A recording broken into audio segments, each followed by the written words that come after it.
What happened to this country music rebel in his prime when Dwight unexpectedly showed up at Buck's office in 1987? He persuaded him to record a duet, which led to Streets of Bakersfield becoming a huge hit even though Buck hadn't had any significant success in years. However, Dwight abruptly vanished from the music scene, reappearing briefly at Buck Owens' funeral in 2006, but looking completely different. What happened to Dwight Yoakam?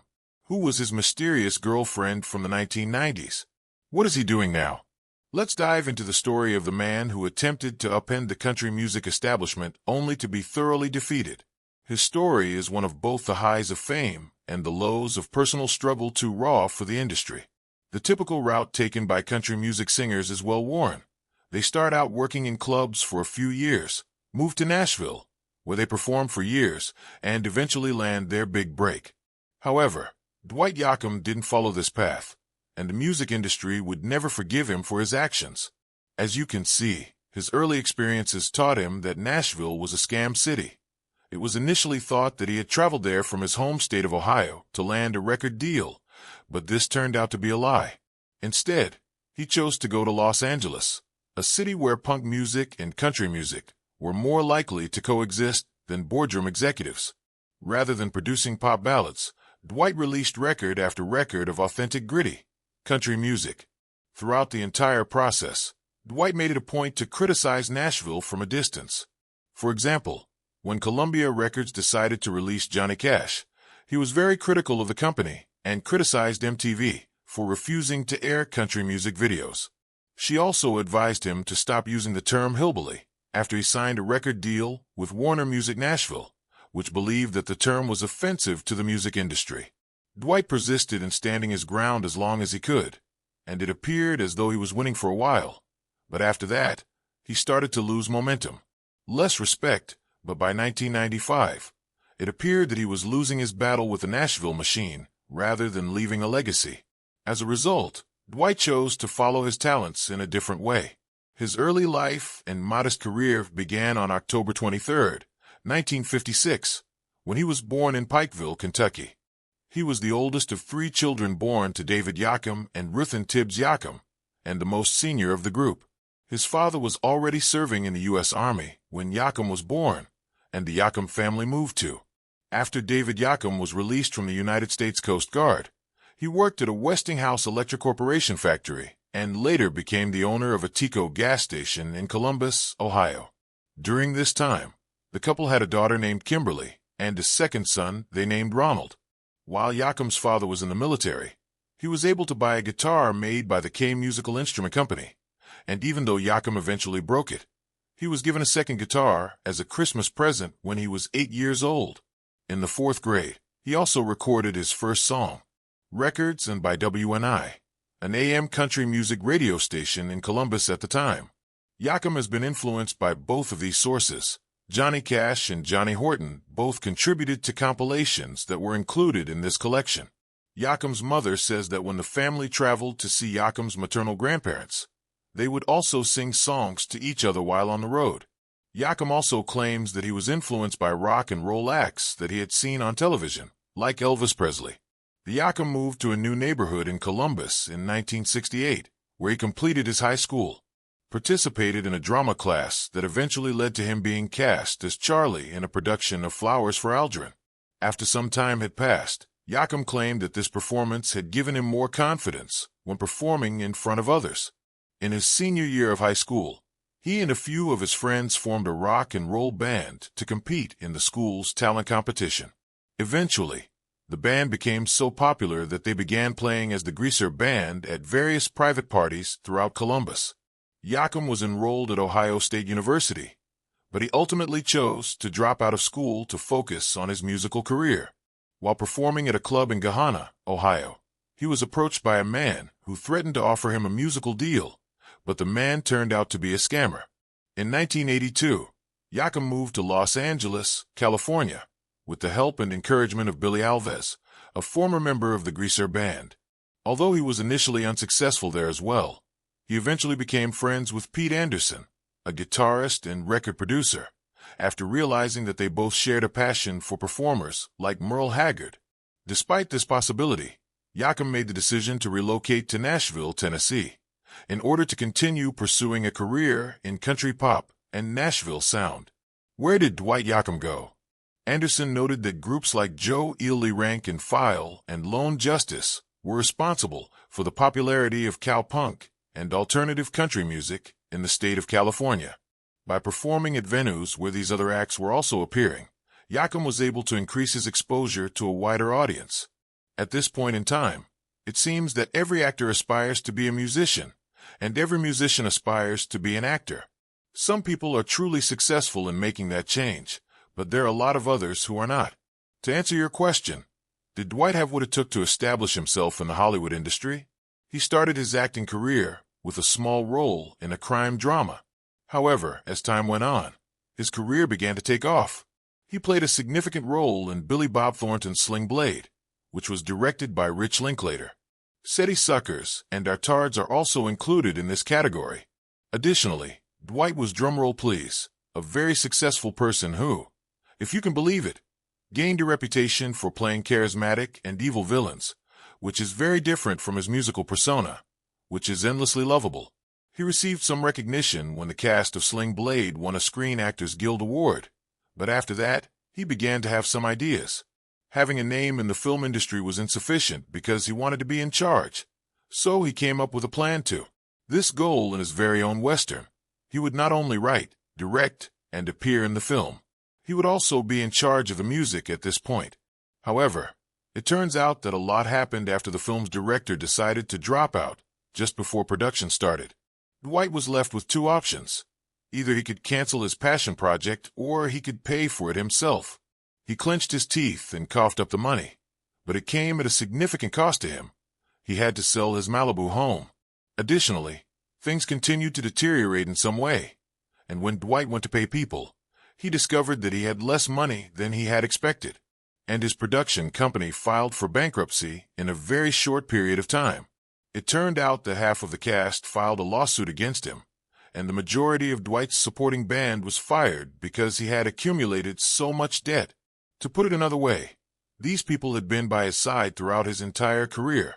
At the very least, the movie was a commercial and critical bomb, and even though Dwight was still well known for his acting abilities, he was in the process of paying off his debts for a number of years. I was curious about what he was doing in the interim. Criminal thriller P.S. I Love You, which aired on CBS in 1991, was one of his first roles in the film Red Rock West, which was released in 1993. He also had a part in Sling Blade, which was directed by Billy Bob Thornton, an actor from 1996. In 2016, Yoakam's management suggested that he cast himself in the role. Yoakam and the other members of the film's cast received an award for Outstanding Performance in a Motion Picture. In 1997, Yoakam was one of the nominees for the award. Richard Linklater, and released in 1998. He also wrote most of the songs for his album A Long Way Home at the filming locations, which were located throughout Austin, Texas. Yoakam and Sheryl Crow appeared in the 1999 suspense film The Minus Man, which was a Western film that he co-wrote, directed, and starred in. It's also worth noting that he wrote a soundtrack with the same name. Many members of the film's crew sued Yoakam in small claims court because the film was a financial failure during its production. Additionally, Yoakam fired Pete Anderson from his touring band in 2002 to compensate for the financial losses incurred as a result of this film, even though he enjoyed the individual songs and the fact that they featured contributors like Becca. Before the film's premiere, Yoakam told the Associated Press that he did not think acting was significantly different from recording music. In the years 2005 and 2006, he appeared in the second season of the science fiction series Under the Dome, which debuted on CBS in 2014, and in the film Panic Room, which was directed by David Fincher and released in 2002 because both roles were fragmented and required repetition of performance. Appeared in a recurring role and also reconnected with Thornton for the first season of the original series Goliath, which was produced by Amazon Prime Video. Yoakam's music style and influences. Yoakam's style is characterized by a wide range of influences from both inside and outside the field of country music, including Buck Owens and Lefty Frizzell's honky-tonk country music, country rock, rockabilly, honky-tonk neo-traditional country, and the Bakersfield sound. Colin Lynn, in the Virgin Encyclopedia of Country Worker, stated that his work showed influences from Buck Owens's and Lefty Frizzell's honky-tonk country music, as well as a clear distaste for the Nashville pop country scene with his minimalist approach to traditional honky-tonk and Bakersfield country. Dwight Yoakam helped bring country music back to its roots in the late 1980s, according to Stephen Thomas Erwin of AllMusic. He also mentioned that most of Yoakam's fans were interested in listening to rock and roll and roots rock albums. Additionally, Ure thought that Pete Anderson's electric guitar work was a big part of his sound, and he thought that Yoakam's rock influences could be seen in the prominent use of electric guitar and Hammond organ in his songs. Characterized his own songwriting style as follows. He told American songwriter Al Codell that when he wrote songs, he usually started by coming up with a melody and then determining the mood he wanted to convey. Based on his research, he said, he would then develop a thesis for the song. He also added that he didn't like writing in a linear fashion because he felt that writing a song in a single sitting would leave him feeling artistically exhausted. He also said that his childhood memories greatly influenced his approach to songwriting, especially in the bluegrass music he listened to. He expressed his admiration for the irony that has always been a part of bluegrass music, in that it sets melodic lilting melodies and upbeat tempos with the most tragic lyrics. Yoakam's appeal goes beyond traditional country music, according to an interview with an American songwriter. In 1993, Cindy Howell of Gavin reported that his records sold to both middle-aged Stonewall Jackson fans and young punk rockers who had seen Dwight perform in La opening shows for Lost OS, and the violent female Richard Croman's article in the Los Angeles Times described Yoakam's musical persona as that of a brooding, intensely private figure driven by restless ambition and an edgy intellectuality more frequently found in rock stars. Yoakam said in the same article, was through musical expression. In a similar vein, Yoakam was referring to the phenomenon of musical expression when he said in an interview with Gavin Report in 1993 that, to be absolutely dissection analytical is my nature. The songwriting, on the other hand, requires me to leave it in a location that is not. Early in his career, Yoakam was described by American songwriter Al Codell as a bluntly outspoken advocate of hardcore, honky-tonk music, as a result of his criticism of the genre. According to Colin Lynn, author of the Virgin Encyclopedia of Country Music, Yoakam wore the traditional Stetson hat like Don Williams and others. In her review of If There Was a Way, Alana Nash said that when Dwight Yoakam first came on the scene, with his trendy retro attitude, conscious studded trousers, and music that frequently brushed the edge of rock and roll, it was difficult to determine whether or not the California cowboy was real. I later said that I learned a couple albums and that my opinions and observations on the industry were not relevant to what I needed to do as an artist, so I just really started to focus on what I was doing on stage at the time. Made clear by his third album, Buenos Nos from a Lonely Room, the album's main cycle of songs is a classic murder story that recalls the pride, heartache, betrayal, and vengeance that are typical of the history of the hillbilly subculture. According to American songwriter Al Sell, ripped jeans were a common sight for Yoakam. The Dallas Observer's Daryl Smyers wrote that Yoakam was supported by a surprising mix of punks, rockabilly hounds, and hardcore honky-toners. Yoakam was renowned for his ridiculously large hat and his fashion sense, which was reminiscent of the Flying Burrito Brothers' attire. J.D. Considine, a reporter for the Baltimore Sun, described Yoakam's singing voice as having a high lonesome twang and a sweetly nasal tenor in a review of Gone in No Depression that was not publicly attributed. The editors of the Encyclopedia of Country Music made a similar assessment, stating that Yoakam's twangy tenor was simply too captivating for country radio to ignore. Additionally, these editors believed that Yoakam was better able to break through into mainstream country music than his contemporaries like Lyle Lovett and Steve Earle, because mainstream country music has found it easier to digest distorted guitars than ironic lyrics. This is unlucky for the ladies because when it comes to our favorite musicians, it is easy to connect them with the music that they release. This is a complete and utter disregard for the fact that they also have a real life behind the scenes. In other words, Dwight was caught between two different civilizations. He was too country to perform in Hollywood, and he was too rock and roll for Nashville. Could this have contributed to his lady problems? Well, let's find out. Sharon Stone played legendary roles in the films Total Recall and Basic Instinct. He was a source of great joy for me. So everyone was shocked when she showed up at the 1992 Academy Awards next to Dwight Yoakam, who was neither an actor nor a model to be found. The traditional cowboy hat was obviously on his head, but it's not the best.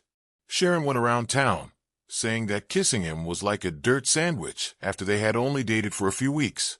This happened after the couple had only dated for a short time, and Dwight realized that he should not swim with the sharks. Duffy Karen, who was best known for a role in the movie Dumb and Dumber. Winona Judd, a country singer, was his girlfriend for a brief period of time.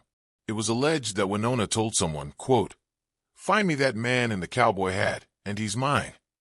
Dwight's band was playing as Winona's opening act, but neither of the artists could find a place to call home for long enough for a true romantic relationship to develop. After what seemed like an eternity, Dwight would eventually be blessed with a fortunate break when the time came, but you can bet your bottom dollar that he was ready. Many people would completely give up on music, but Dwight was able to achieve such a high level of success in Hollywood that he did not need music to thrive. Since 2012, Dwight made a comeback with a vengeance after years of commercial failure. 3 Pairs is the name of the album that he released. Since then, he has continued to release more records that are quite high quality. It is well known that everyone is no longer required to be a pop hit maker because the music industry has evolved to appeal to a relatively small but incredibly loyal fan base. Fans were shocked to hear that Dwight had married a model or a starlet, but the truth is that Emily Joyce is a normal and unremarkable young woman, as she is known in the world of dating huge celebrities. It seems that Dwight has learned his lesson, because all we know about Emily is that she is a photographer, and I'm sure that both of them would have preferred it if they had known more about her. The two infatuated people had been dating since 2010, but they had kept their relationship a secret for the entire decade. In 2020, they decided they had had enough waiting and decided to get married. But there was a small problem because of the lockdown regulations, which allowed for no more than 10 people to be present. Believe that Dwight's worries were sincere. It's possible that he would have wanted things to be that way. And just a few months after their wedding, they announced that they were expecting a son named Dalton. Despite being 63 years old, Dwight wasn't going to let that stop him from moving forward. And now I'd like to share some bad news with you. Dwight isn't a member of the Country Music Hall of Fame. What the hell is going on? It seems that Nashville hasn't yet forgiven him for not complying with their intentions. On the other hand, Dwight isn't the kind of person who harbors resentment, and his brand of frozen goods, Bakersfield Biscuits, is the name of his nationwide business. Additionally, he is an entrepreneur, and Bakersfield Biscuits is the name of his brand of frozen goods that he owns and operates. In 2004, Anderson, a longtime producer and guitarist, filed a lawsuit against Yoakam, alleging that he had broken an oral contract by not showing up for several concert dates in mid-2002. According to the lawsuit, Yoakam's failure to show up cost Anderson over $44,000 in income. The case was settled out of court, with Yoakam claiming that some of the financial difficulties that resulted from these performances were caused by money lost as a result of South of Heaven West of Hell's commercial failure. Anderson stated in an interview with Style Weekly in 2011 that he still admired Yoakam's artistic abilities, but that he had no intention of working with him again. In 2021, Warner Music took many of Yoakam's songs off streaming services due to the expiration of his contract. Yoakam then sued the label, claiming that they were not allowing him to regain the rights to the songs. The dispute was resolved in February 2022, and soon after, the songs were put back on streaming services. Who among you is a fan of Dwight Yoakam? Tell me about your favorite album and your favorite song. Have you ever seen the man perform live? If so, do you believe he is a good actor? Appreciated our in-depth analysis of Dwight Yoakam's life? Click the thumbs up symbol. And until next time, please subscribe to our channel.